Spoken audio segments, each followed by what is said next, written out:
Hello everybody. Today I want to speak about 5 costly mistakes that I see my clients or business owners make when they are entering into a commercial lease.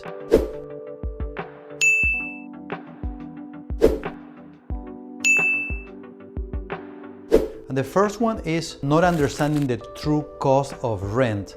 It's very common in the real estate commercial industry to have at least 3 types of leases, right? So you have the gross lease, which is basically you just pay rent. Your rent is $5,000 a month and that's all you pay. That's the simplest form of lease. We see this type of leases maybe in office buildings, smaller leases, usually not in leases for independent structures, but generally this office building will have probably some version of a gross lease. If you got a gross lease, so it's easy, you can figure out exactly what the rent is, you're not paying any additional fee after that, so that's not a bad deal, assuming the price is right for you. But then you also have the modified gross lease, in which you may pay your rent and then some additional expense as part of the maintenance of the property or taxation or insurance. The landlord would include an additional on top of the rent, which will be usually prorated depending on your square footage. It's a modified version of the gross lease. And then the third type of lease, what we call the net leases, and there's 3 types of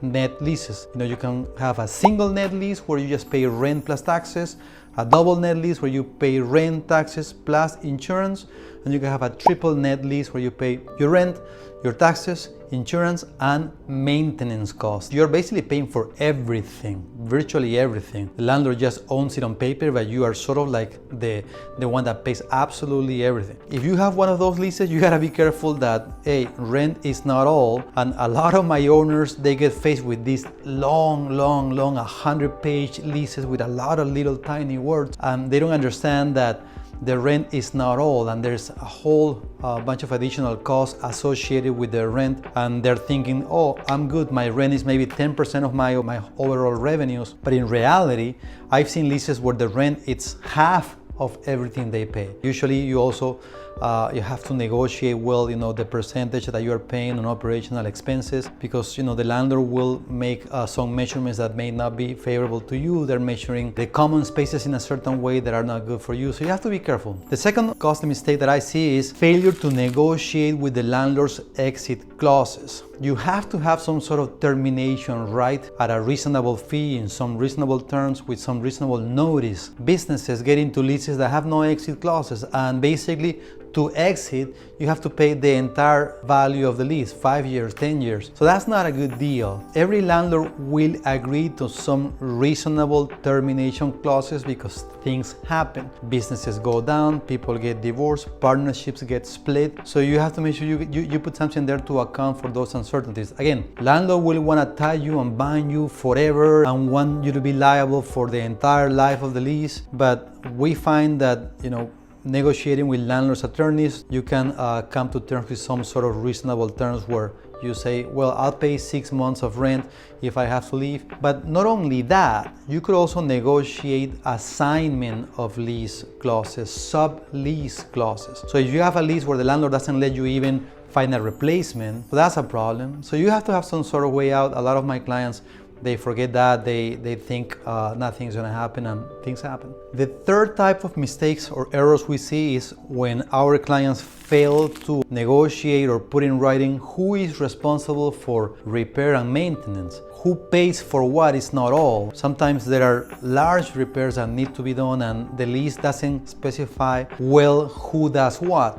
A lot of the leases, we say, really delegate everything to the tenant. And sometimes the tenant doesn't have the capabilities of fixing, of remodeling, of undergoing operational repairs that are sophisticated. So you have to be able to negotiate that and to see what are your capabilities or what kind of terms you get on that. We had a client that was negotiating an amendment to its lease. Under the lease, the landlord was going to pay for the repairs, but there was all sort of complicated requirements related to permitting and to what contractors they could hire that was beyond the sophistication of our client, and where architects got involved, and then there was a misunderstanding about the terms of how this needed to go about, and then there's also the length of time it was going to take or it was taking. The whole thing became a complicated mess that turned out into litigation. So you make sure you understand or you put in writing who is responsible for doing what. Ideally, you want the landlord to take care of structural repairs, even if you have to pay for them. Any repair that requires major permitting and that on where the landlord has a location that he has already remodeled and has their preferred vendors, you'd rather the landlord deal with that because it could be a massive headache for the tenant,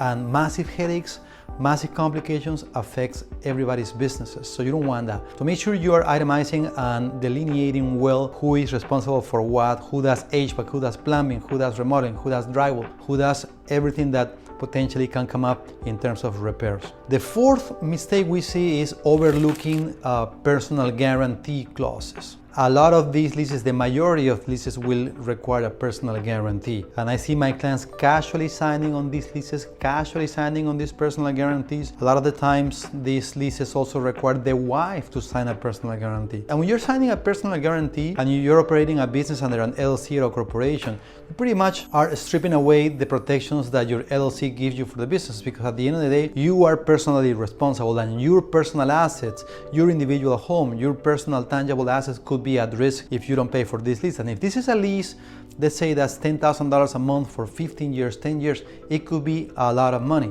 Don't simply sign personal guarantees, negotiate personal guarantees. This is a situation that doesn't have to be black and white. You can negotiate a personal guarantee that sunsets, that basically expires year over year. So it doesn't have to be a guarantee for the whole term. You can put maybe additional collateral so you don't have to put a personal guarantee, and therefore your personal assets are more protected, are not at risk in a potential default of it. There are ways to negotiate this. You can potentially negotiate, hey, I'll give you a personal guarantee, but leave my wife alone, right? So there are ways to do that. Not all the partners have to sign a personal guarantee. A lot of the clients, what we see is that they simply sign whatever they're given. That's not a good deal. And we do a lot of real estate litigation in the context of business transactions, of business dealing. And this is a major problem that we have, because if you've signed a personal guarantee, it doesn't matter how much I can fight the lease.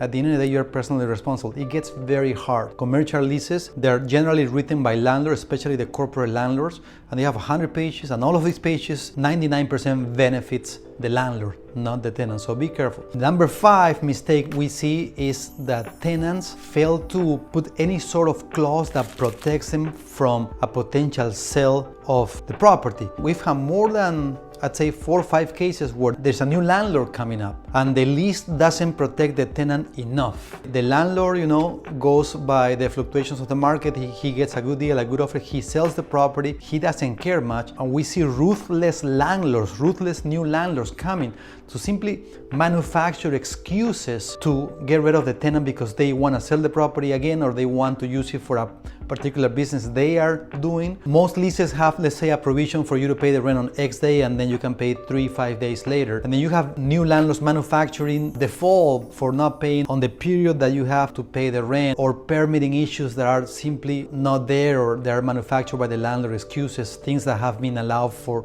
the longest in that lease that now become an issue because they really want to get rid of you. So make sure you have good protection in the lease that protects you also against new sale, that gives you the ability to choose. Maybe you don't want to be a tenant of that new landlord. The final one I would say, number 6, is skipping legal review. You gotta make sure some lawyer looks at this document. The lease or the location of your business is the most important part of your business. We can also give you advice regarding value. We see so many of these cases, and we can advise you from a business standpoint based on the size of your business, your type of business, your revenues, and the financials of your industry. So contact us if you have any questions regarding our commercial leases, and make sure you follow for more.